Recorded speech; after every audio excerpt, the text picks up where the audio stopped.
Dios les bendiga, hermanos. Soy el pastor Gustavo Morales y continuamos con el tema que veíamos en el video anterior de no huyas de la presencia de Dios, hermanos. Veíamos por qué Jonás huyó de la presencia de Dios en Jonás capítulo 1. Los primeros 3 versículos nos dejan ver que cuando vino palabra de Jehová a él, hermanos, y le muestra a Dios su propósito y lo llama y lo comisiona a ir a Nínive, Jonás huye, hermanos. ¿Y por qué huye, hermanos? Porque muchas veces, como Jonás, nos da miedo el compromiso. Y Jonás tenía otras razones para huir. Los ninivitas eran enemigos de su pueblo, era gente sanguinaria y despiadada, conocidos y famosos, hermano, por ser sanguinarios, hermano, violentos en sus torturas. Tenían muchos instrumentos de torturas que ellos mismos habían inventado. Y Jonás, pues de alguna manera tiene miedo, hermanos.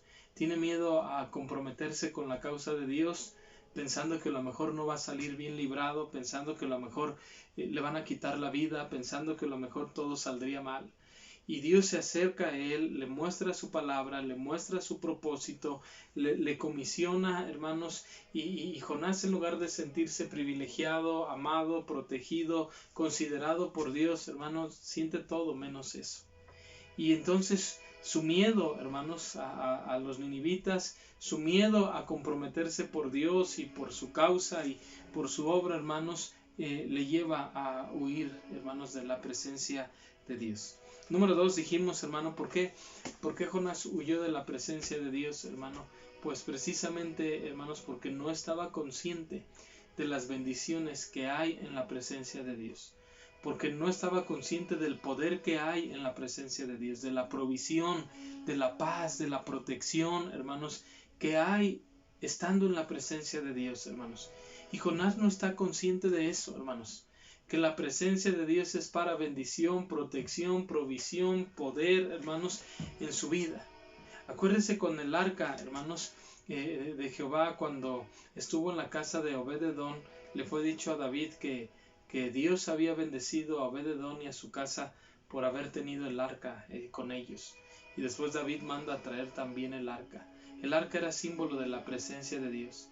Y si esa arca trajo bendición porque representaba la presencia de Dios, David dijo, yo también la quiero. Jonás, hermano, no estaba consciente de la bendición de la presencia de Dios en su vida, y se nos dice que entonces huyó de la presencia de Dios, compró un boleto para Tarsis, dice, para estar lejos de la presencia de Dios. Y número 3, hermanos, mencionamos por qué Jonás, hermanos, huyó de la presencia de Dios, porque no estaba consciente, hermanos, que se paga un precio muy caro, hermanos, por estar fuera de la presencia de Dios. Estar en la presencia de Dios, sí, hay un precio que pagar, hay un sacrificio, hermanos, que hacer, hay ajustes, sí, hermanos, pero hay un precio mucho más alto, hermanos, y mucho más doloroso y mucho más triste y menos redituable, hermano, pagar un precio por estar fuera de la presencia de Dios. Jonás no estaba consciente de esto y huye. Hoy vamos a ver, hermanos, en los siguientes versículos, cómo esta historia se sigue desarrollando, las consecuencias que empieza a ver, hermanos. Dice aquí el versículo 4, pero Jehová hizo levantar un gran viento en el mar, y hubo en el mar una tempestad tan grande que se pensó que se partía la nave. Lo que decíamos en el último punto, hermanos, se paga un precio mucho más alto por estar fuera de la presencia de Dios que por vivir dentro de la presencia de Dios. Dice aquí, hermanos, que Jehová hizo levantar un gran viento en el mar, hermanos. ¿Sabe qué, hermano? De Dios nadie se esconde. De Dios nadie puede huir, hermanos. Para Dios nadie ni nada pasa desapercibido, hermanos. Dios hizo levantar esta tempestad, hermanos. Y hizo levantar esta tempestad no porque quiere probar a Jonás, hermano, porque hay tempestades en nuestra vida que muchas veces se levantan porque Dios nos está probando. Y cuando esas tempestades Dios permite y Dios mismo las levanta para probarnos, para moldearnos, para transformarnos, para bendecirnos, hermano. En esas tempestades podemos estar seguros que Él está con nosotros, que Él va con nosotros, que Él nos sostiene, que Él nos va a ayudar, que Él nos va a salvar, que Él nos va hermanos, a dar la victoria, que Él, hermano, nos va a poner en un lugar seguro hasta que la tempestad haya pasado. Pero hay tempestades que se levantan no porque Dios nos está probando, y no porque Dios quiere transformarnos y bendecirnos, y no necesariamente Dios va a estar con nosotros. Hay tempestades que se han levantado en nuestras vidas y se levantan a causa de nuestra propia rebeldía, a causa de nuestro propio pecado. Y en este caso, hermanos, Dios ha traído esta tempestad, hermanos, en la vida de Jonás, hermano, para reprenderle, para sacudirle, para hacerle volver, hermano, en razón, para darse cuenta de lo que ha hecho, de las malas decisiones que ha tomado y ponerse a cuentas con Dios, hermano, y mandar a Jonás, hermano, de que de alguna manera haga lo que Dios le había dicho. Entonces aquí se levantó esa tempestad, hermano, y esa tempestad no es muy bonita, que digamos. No es muy buena cuando tempestades así se levantan en nuestra vida. ¿Qué diferencia es cuando tempestades se levantan? Porque Dios está obrando en nosotros y a través de nosotros, porque Dios quiere transformarnos, porque Dios quiere bendecirnos y porque Dios va a estar con nosotros hasta la salida de esta tempestad y nos va a dar la victoria. Esta no. Esta tempestad sí Dios la ha levantado, pero es a causa de la rebeldía de Jonás. Y Dios la ha levantado no para bendecirle, sino para sacudirle, para reprenderle. Lo primero que tenemos que estar conscientes, hermanos, es que cuando tratamos de huir de la presencia de Dios y nos rebelamos contra Él y le damos la espalda y nos alejamos de Él, de sus caminos, hermano, es que Dios va a traer una tempestad para hacernos volver a Él, hermano, para hacernos reflexionar, recapacitar, para llevarnos al arrepentimiento, para volvernos a sus caminos, para ponernos a cuentas con Él. Y Dios entonces por eso levantó esta tempestad en la vida de Jonás. Dice también aquí, hermanos, dice, y hubo en el mar una tempestad tan grande que se pensó que se partía la nave. Mire, hermano, no fue cualquier tempestad. No fue como que voy a darle un pequeño susto.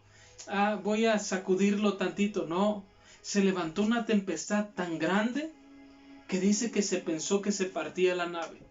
Y si se pensó que se partía la nave, hermanos, se pensó que morirían, se pensó que no vivirían, se pensó que no saldrían de esa tempestad, se pensó lo peor, se pensó que todo había llegado a su final, se pensó, hermanos, que no serían librados de esa situación, de esa tempestad que estaban viviendo, que los estaba sacudiendo con fuertes olas y fuertes vientos, hermanos. No pensaron que a lo mejor iban a librar esta tempestad. Dios levantó una tempestad tan grande. ¿Por qué, hermanos? ¿Por qué tan grande? Porque así de grande era la obstinación de Jonás, hermanos. Porque así de grande era la necedad, hermanos, de Jonás. Porque así de grande era el orgullo de Jonás. Porque así de grande era la rebeldía de Jonás. Y muchas veces Dios levanta una tempestad tan grande porque estamos como Jonás, hermano. Que no necesitamos una pequeña sacudidita, un pequeño susto, sino una tempestad que nos sacuda, una tempestad donde pensemos que la nave se parte, donde pensemos que nuestra vida se acaba, donde pensemos que no hay salida, que no hay solución, para que entonces volteemos a ver a Dios. Para que entonces nos pongamos a cuentas con Él, para que entonces le obedezcamos, para que entonces hagamos su voluntad, entonces estemos en sus caminos, vivamos para Él, sirvamos a Él, hermanos. Y por eso a veces se levantan tempestades así de grande en nuestras vidas. Jonás no estaba consciente, hermano, todavía de esto y ahorita lo vamos a ver, hermanos. ¿Cómo es entonces? Mira este proceso. Se levanta una tempestad. ¿Quién la levanta? Dios. No para probar, no para bendecir, hermano, sino para reprender a Jonás. Número 2, hermano, se levanta una tempestad tan grande. Noten los detalles que la misma palabra de Dios nos da. Una tempestad tan grande, hermanos. Que pensó que la nave se partía, que se pensó que perderían la vida, que se pensó que llegarían a su final. ¿Por qué, hermano? Porque no necesitaba una sacudidita a Jonás.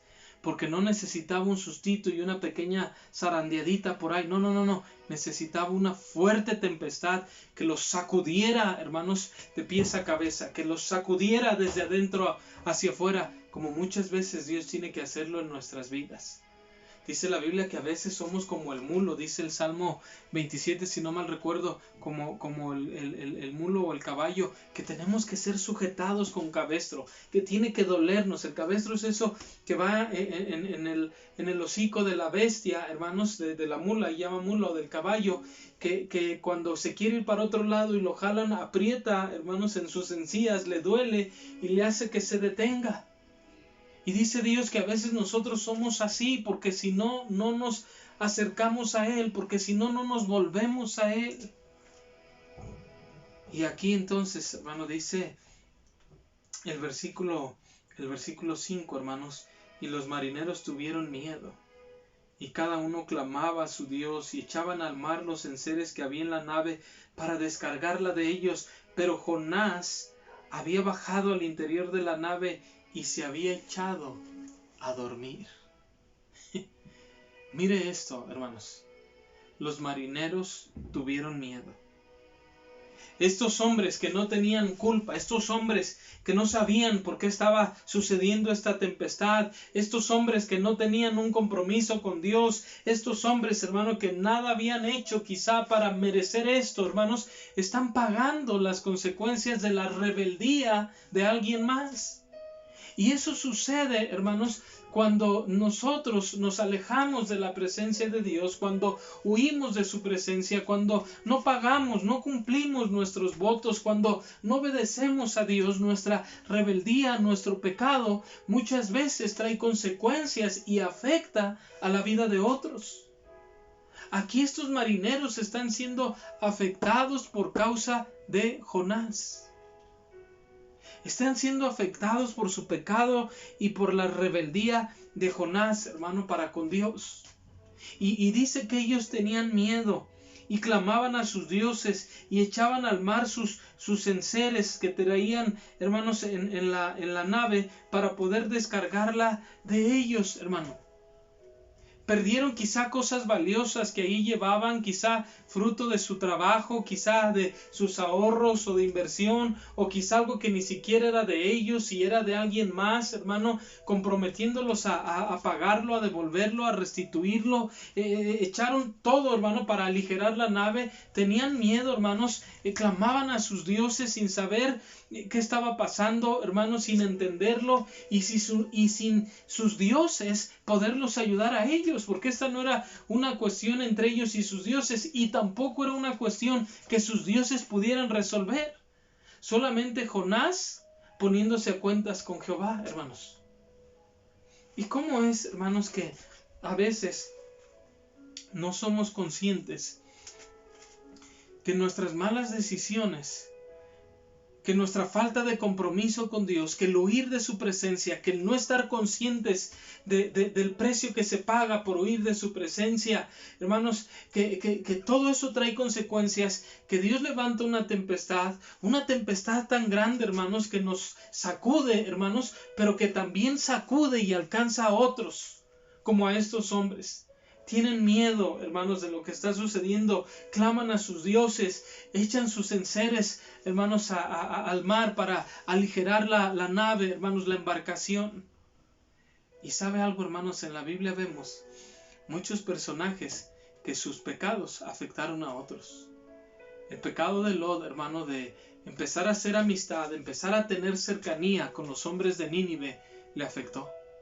Afectó a su familia, afectó a sus hijas, terminó perdiendo su familia, o a lo mejor ganando una posición como un hombre principal que se sentaba a la puerta de la entrada de la ciudad, o a lo mejor haciendo amistad con algunos de ellos y quedando bien con ellos, pero perdió su esposa, perdió su testimonio con sus hijas, hermanos, perdió su hogar, perdió todo, hermanos, porque no estuvo consciente de sus decisiones, que no solamente le iban a afectar a él, que le iban a afectar a su familia también.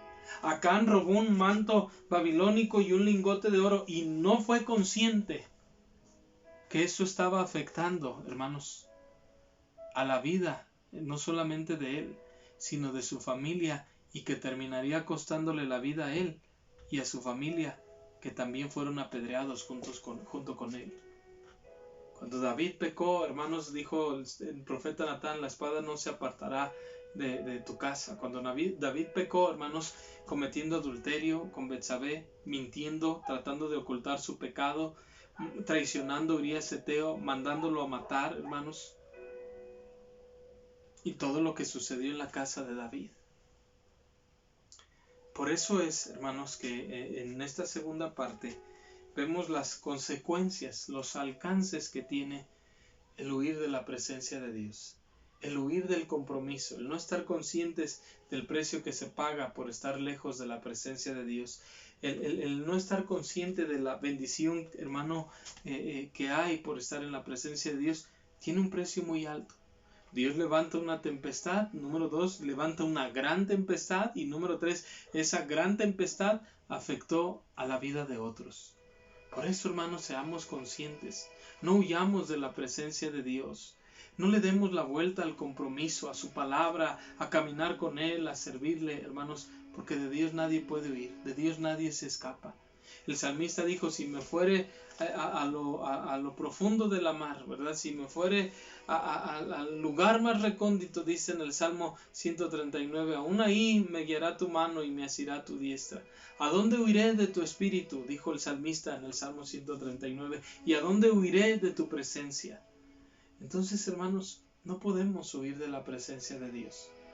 No seamos como Jonás, hermanos. Analicemos, meditemos, que quizá toda esta pandemia, hermanos, que ha estado sucediendo es porque es como el pez de Dios con Jonás, hermanos, donde no nos hemos dado cuenta que estábamos huyendo de su presencia porque estábamos en Tarsis, estábamos en los deleites del pecado, en los deleites de la carne, o porque quizá estábamos, hermano, tan adentrados, tan comprometidos con el trabajo, hermano, que no teníamos tiempo para Dios, o a lo mejor tan comprometidos con las amistades y con medio mundo que no teníamos un compromiso con Dios. Y si después de esto, hermanos, no entendemos y no nos ponemos a cuentas con Él y no nos acercamos, entonces, ¿qué necesitará suceder? Para ser conscientes, para volvernos a Dios, para ponernos a cuentas con Él. Que el Señor nos guarde y nos ayude. Y si estamos en la situación de Jonás antes que algo peor suceda, porque esto no fue lo peor todavía, pongámonos a cuentas con Dios. Y si usted está bien con Dios y a cuentas con Él y caminando con Él, le animo a seguirlo haciendo. No somos perfectos. Dios no busca que seamos perfectos. Dios no busca que ya no pequemos y que ya no le fallemos y que ya, hermanos, seamos irreprensibles, perfectos. No. Dios busca a aquellos que son sinceros, que caen y se levantan por su gracia, y que aunque no son perfectos, le buscan con todo su corazón, y que aunque no son perfectos y no todo les sale bien, buscan hacerlo para Él, buscan hacerlo con Él, buscan su sabiduría, su poder y su gracia. Que el Señor nos ayude, hermanos, y le animo a no huir de la presencia de Dios, sino a vivir en la presencia de Dios, hermanos. Que Dios le bendiga.